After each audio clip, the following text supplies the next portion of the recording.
Emergency के काले अध्याय के बारे में आप सब जानते हैं, लेकिन जो किस्सा मैं लेकर आया हूँ वो आपको नहीं पता होगा।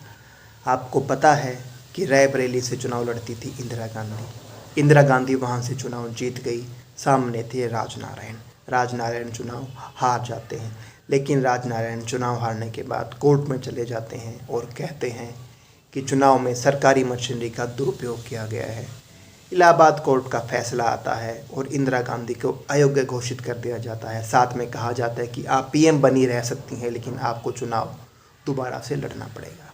इंदिरा गांधी घर जाती हैं और इस्तीफ़ा देने का मन बना लेती हैं।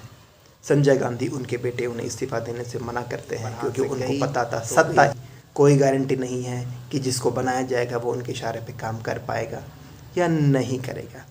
संजय गांधी के मना करने पर भी इंदिरा गांधी नहीं मानी। ऐसे में एंट्री होती है हरियाणा के एक किरदार की, हरियाणा के एक नेता की, बंसीलाल। चौधरी बंसीलाल को संजय फ़ोन करते हैं और कहते हैं कि इंदिरा गांधी इस्तीफ़ा दे रही हैं।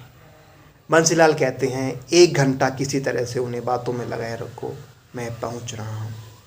इतने में बंसीलाल अपने एरिया में फ़ोन करते हैं, लोकल नेताओं को फ़ोन करते हैं, आम किसानों को फ़ोन करते हैं। सब इंदिरा गांधी के घर के आसपास इकट्ठे हो जाते हैं, वहाँ से घेर लेते हैं और इंदिरा गांधी के समर्थन में नारे लगाते हैं। फिर बंसीलाल पहुँचते हैं और कहते हैं कि आपको कोर्ट के किसी फैसले से विचलित नहीं होना चाहिए। आप आम जन में आपके लिए कितना प्यार है वो देखिए। इंदिरा गांधी अपना मन बदल लेती हैं। यहाँ से कहानी में एक और किरदार की एंट्री होती है कि क्या किया जाए। 6 महीने ऐसे ही राज किया जाए, फिर चुनाव में जाया जाए, या क्या किया जाए। तब एंट्री होती है एक और किरदार का नाम है सिद्धार्थ शंकर। वो कहते हैं देश में 352 अप्लाई किया जाए। यह जब उपयोग कर सकते हैं जब देश में विरोध का माहौल हो या कोई हमला हो रखा हो। इंदिरा गांधी कहते हैं ये कैसे मुमकिन है। वो कहते हैं मुमकिन है क्योंकि जयप्रकाश नारायण ने एक सभा में 1 दिन पहले ही कहा था कि सेना और पुलिस को सरकार छोड़कर लोगों के संपर्क में आना पड़ेगा, जब ही हम कुछ कर पाएंगे। इस बात को आधार बनाकर जेपी को गिरफ्तार कर लिया गया। विपक्ष के सभी नेताओं को गिरफ्तार करके जेल में डाल दिया गया। आज के कई नेता भी जेल में बंद हैं, जो भी जीवित हैं, जैसे लालू प्रसाद यादव, उन पर मीसा लगाया गया था। स्टालिन, उन पर भी मीसा लगा था। उनके माथे पर आज भी निशान देखे जाते हैं। जब उनसे पूछते हैं तो कहते हैं ये निशान मीसा के निशान है। मीसा, लालू गांधी की बेटी का नाम भी मीसा उसी के बाद लालू यादव ने रखा था।